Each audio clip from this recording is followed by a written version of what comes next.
Welcome to Channel 5. Here's how we can understand depression in a friend or family member. Depression is a serious condition. Don't underestimate the seriousness of depression. Depression drains a person's energy, optimism, and motivation. Your depressed loved one can't just snap out of it by sheer force of will. The symptoms of depression aren't personal. Depression makes it difficult for a person to connect on a deep emotional level with anyone, even the people they love the most. In addition, depressed people often say hurtful things and lash out in anger. Remember that this is the depression talking, not your loved one, so try not to take it personally. Hiding the problem won't make it go away, so don't be an enabler. It doesn't help anyone involved if you're making excuses, covering up the problem, or lying for a friend or family member who is depressed. In fact, this may keep the depressed person from seeking treatment. You can't fix someone else's depression. Don't try to rescue your loved one from depression. It's not up to you to fix the problem, nor can you. You're not to blame for your loved one's depression or responsible for their happiness or lack thereof.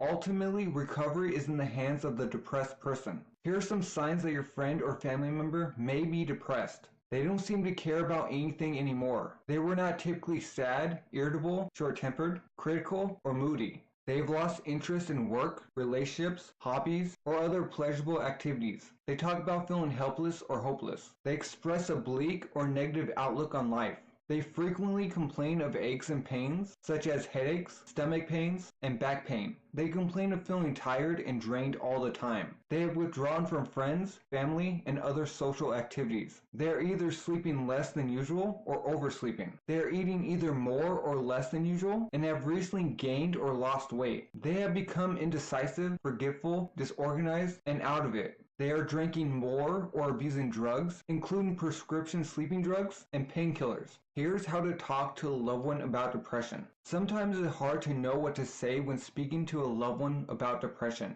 You might fear that if you bring up your worries, they will get angry, feel insulted, or ignore your concerns. You may be unsure what question to ask or how to be supportive.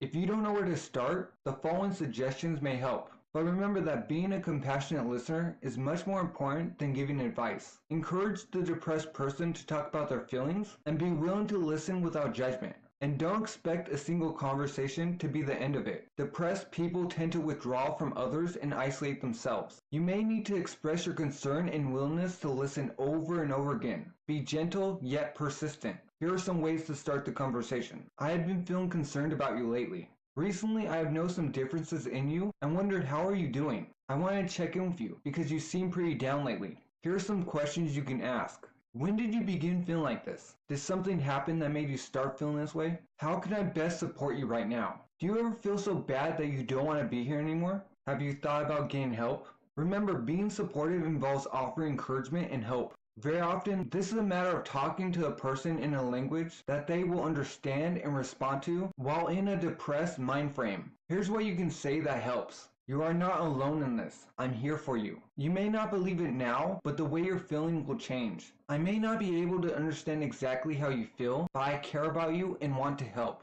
When you want to give up, tell yourself you will hold off for just one more day, hour, minute, whatever you can manage. You are important to me. Your life is important to me. Tell me what I can do now to help you. And here are things to avoid saying. It's all in your head. We all go through times like this. Look on the bright side. You have so much to live for. Why do you want to end it? I can't do anything about your situation. Just snap out of it. What's wrong with you? Shouldn't you be better by now? And that's how we can understand depression in a friend or family member. Remember, you're not alone. There's help out there for you. I truly hope this helps. Subscribe, like, comment, and thank you for watching.